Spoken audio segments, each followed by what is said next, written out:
Hi guys! Magandang araw po sa ating lahat and welcome po ulit dito sa aming channel.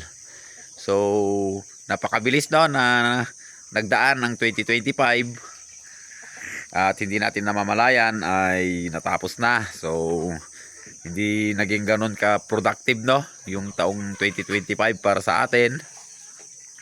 But ngayong 2026, tayo po'y umaasa na mas marami po tayong magagawa mga farmers na pag-i-improve dito sa ating binubuong farm. So ayan po yung ating mga RTL chickens. Bali 21 days na po sila sa atin. So ayan, hopefully mga next week siguro mga farmers ay mag-uumpisa na rin po silang mangitlog. Siguro next week may paisa-isa ng mangingitlog sa kanila mga farmers. So ayun nga no.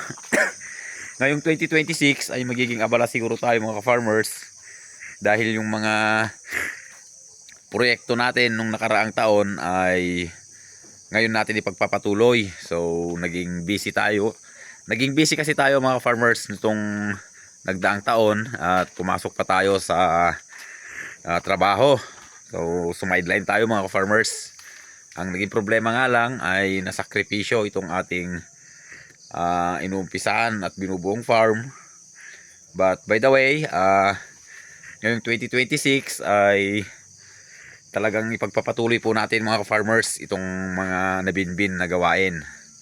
So ayun no, pinakaunang proyekto ngayong 2026 ay magpapatayo po siguro tayo dito mga farmers ng maliit na quarters natin para mayroon din naman tayong pahingaan. Lalong lalo na pagka yung season na umuulan.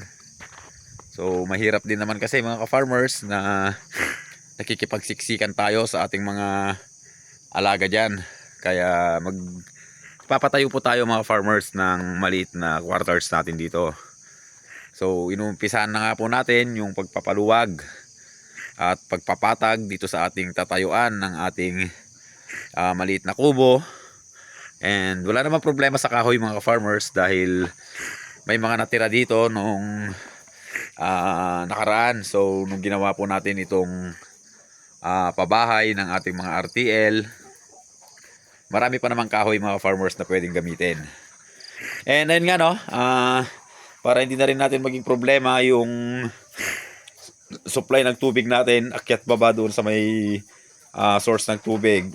Dinala na rin po natin dito yung ating isang motor ng makina at ito po yung gagamitin natin mga farmers para sa supply ng ating tubig. So may kuryente naman na dito kaya wala nang problema mga farmers.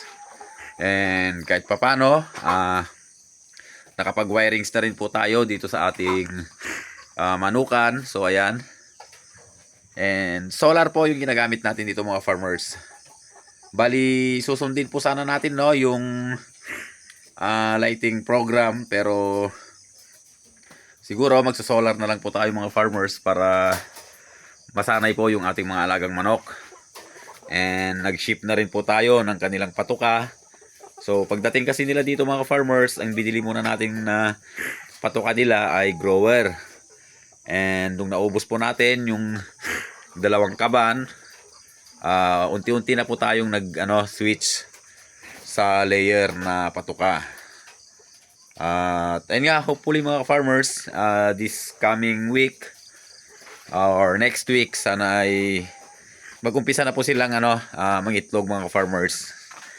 And kaninang umaga nga lang din mga farmers, ayun may mga kahoy pa tayo dito no. Ito po yung galing sa kulungan ng kambing natin na bagyo. So yung mga kahoy na pwede pang gamitin ay kinuha po natin mga farmers.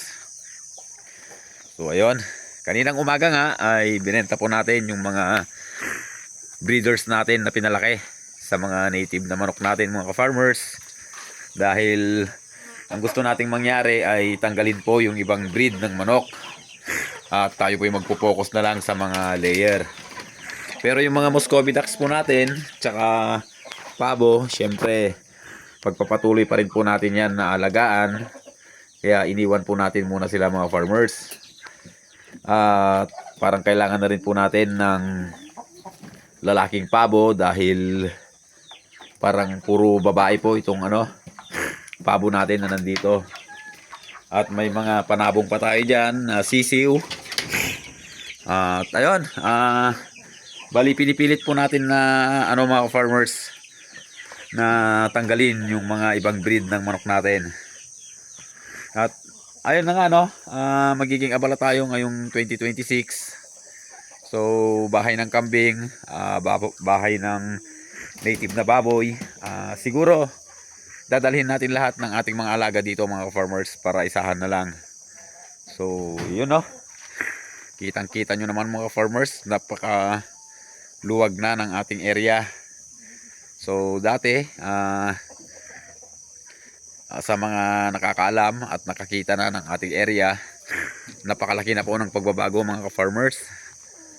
Kahit papano ay may progreso po tayong nagagawa dito sa ating binubuong munting farm.